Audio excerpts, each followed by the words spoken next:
Bien, alors je reprends. J'ai recopié ici le texte. J'avais oublié, j'en profite pour le dire, une indication qui a une importance réelle. C'est l'indication forte piano, qui montre bien que toute cette valeur longue ici est attaquée forte. C'est vraiment un élément très massif et c'est suivi d'un élément qui est piano. Hein. Attention, hein, nous ne l'oublions pas. Et c'est la même chose pour la deuxième attaque et pour la troisième attaque. Donc l'œuvre commence par 3 attaques différentes. Il est important de bien les repérer, évidemment. Alors, j'ai parlé de ce premier élément avec le fameux échange, la carte sixte de passage. Je vais maintenant aborder cet élément-là. Alors ici, justement, c'est bien ce que je disais précédemment, nous avons affaire à l'autre accord de septième diminué, si j'ose dire le vrai, l'accord de septième diminué appartenant à la tonalité de Do mineur. Est-il besoin de le réécrire si bécard, ré, fa, la bémol? On le voit ici.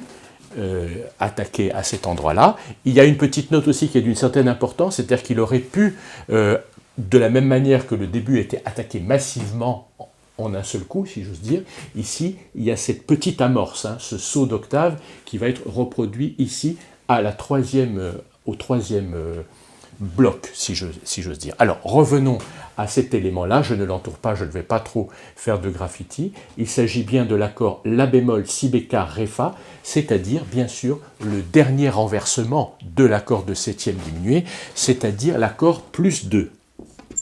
Il en ira de même, alors là c'est bien l'accord de septième diminué de Do dièse mineur, et on retrouve ici l'autre accord de septième diminué, l'accord de septième diminué de Sol. Et dans le même état, à partir de la note Mi bémol, donc c'est encore un accord plus 2. Voilà, je signale quand même ces deux éléments-là, qui contribuent d'ailleurs à la tension, parce que l'accord plus 2, déjà l'accord de septième diminué, on est bien d'accord, tout ça a de l'importance, le dire me semble important. Ici, ça, cette première attaque, est un accord parfait, mineur certes, à l'état fondamental. Là, c'en est, si j'ose dire, l'exact contraire. Ça n'est plus du tout un accord parfait, c'est un accord très tendu, et dans sa forme la plus tendue, qui est son dernier renversement. Donc ces deux blocs ici sont d'une nature différente que ce premier bloc ici. Ce sont des éléments de tension, et de tension importante.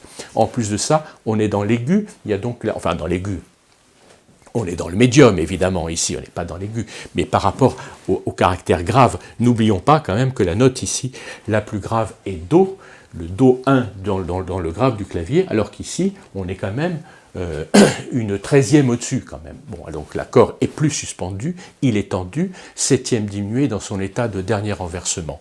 Donc l'accord 7/7 diminué et la septième diminuée appartenant à Sol. Alors voilà déjà une première observation. Autre petite observation, tous ces détails contribuent à mémoriser aussi le texte, c'est que si je regarde simplement la ligne mélodique, elle est très réduite. Cette ligne mélodique est réduite aux 3 notes, à Do, Ré, Mi, les 3 premières notes de la gamme. C'est vraiment tout petit, tout réduit. Do, Ré, Mi. Et il y a une continuité. Après Mi, enfin bon, évidemment, il y a la résolution sur Ré, mais après c'est Fa. Donc on a bien Do, Ré, Mi, Fa, Sol, La. Et puis Do, Ré, Mi, un peu comme un écho du premier Do, Ré, Mi, mais en tension dans le contexte de l'accord de septième diminué et dans l'aigu. Voilà. Ça, c'est pour moi une manière déjà de décrire l'ensemble. Maintenant, je vais en venir à l'analyse harmonique de cet élément-là. Et si j'ose dire, ça me donne une très bonne occasion d'élargir la description générale des accords de passage. Comme on le sait, j'en ai beaucoup parlé, j'ai parlé de l'accord de quarte sixte de passage. Et bien ici, il y a un autre passage qu'il est bon, que je n'ai jamais abordé d'ailleurs ailleurs, donc c'est une bonne occasion, il est bon ici de l'observer, de le retenir, et si j'ose dire, de le cultiver, de faire des essais en le transposant dans différentes tonalités. Eh bien, c'est l'accord de passage entre l'état, alors je vais un petit peu effacer, qu'il n'y ait pas trop de surcharge sur ce tableau, c'est entre l'état plus 2 et l'état plus 4 bémol 3.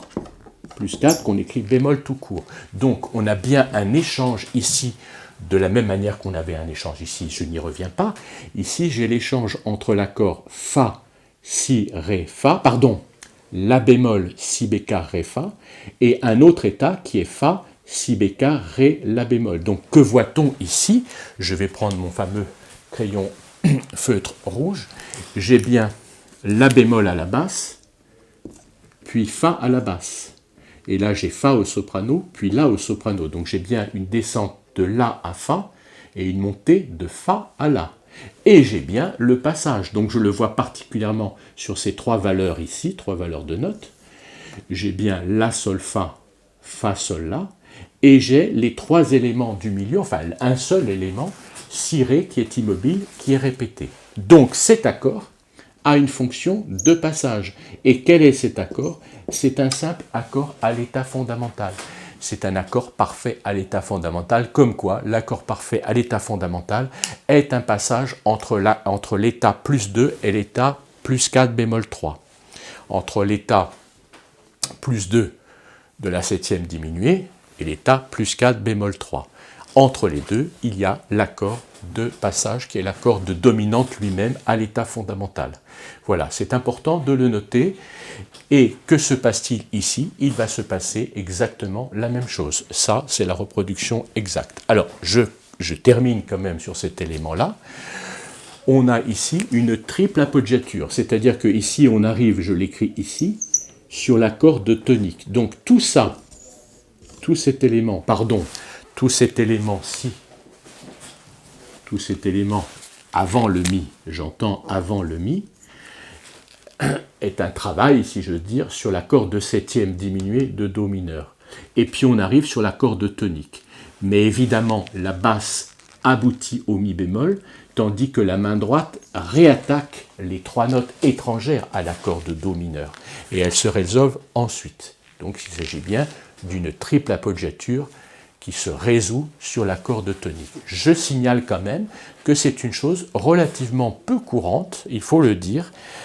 Ça existe, hein, bien sûr, ça n'est pas une invention, hein, comme si j'ose dire, mais enfin, l'accord de sixte ici, la base de l'accord de sixte, avec trois notes étrangères qui se résolvent après. C'est une chose relativement peu courante. Donc, on a vu ça, et ici, on voit exactement la même chose. Donc, l'accord, évidemment, est-il besoin de le réécrire? C'est la septième diminuée, Fa dièse, La bécard, Do, Mi bémol, mais également dans son état plus 2. Là, c'était sur La bémol, le dernier état. Là, c'est sur Mi bémol, donc un accord plus 2 qui, ici, on le voit ici, ce plus 2, qui se dirige vers un plus 4 bémol 3. Voilà, et qu'y a-t-il entre les deux? Eh bien ici, il y a un accord de passage qui n'est autre que l'accord de Ré majeur, la dominante de Sol. Hein, la dominante de Sol. On a donc de part et d'autre, c'est intéressant de le voir sous différents aspects, j'y reviendrai en proposant même des exercices d'application. On voit bien de part et d'autre de l'accord Ré, Fa dièse, La, Ré, on voit bien le Do en dessous du Ré, le Mi au-dessus du Ré. De la même manière, le Mi au-dessus du Ré, le Do en dessous. On voit bien l'aspect central, hein, ici central de l'accord de Ré majeur à l'état fondamental. Et cet élément-là arrive bien sûr sur l'accord de dominante. Sur l'accord de dominante dans son état de premier renversement, ce qui est la chose la plus naturelle, la plus attendue, la plus correcte si j'ose dire. L'accord plus 4 aboutit à un accord de sixte, comme tout accord plus 4, que ce soit plus 4 ou plus 4 bémol 3, que ce soit une septième de dominante ou une septième diminuée, quand c'est l'accord plus 4, la note à mouvement obligé, la basse, aboutit sur la tierce de l'accord qui suit, qui a fonction tonique. Alors j'insiste sur, je viens de le dire, mais je le reformule, j'ai bien cet accord de septième diminuée qui va sur Sol, ces deux accords, on est bien d'accord que ce sont les deux mêmes. Hein. L'accord de septième diminuée s'enchaîne à l'accord de Sol, c'est-à-dire à l'accord de dominante, donc cet accord à fonction de prédominante, comme je les nomme, prédominante allant sur dominante, on a la même chose ici, prédominante allant sur dominante, mais dans deux états différents. Septième diminuée, état fondamental, plus 4, accord de sixte.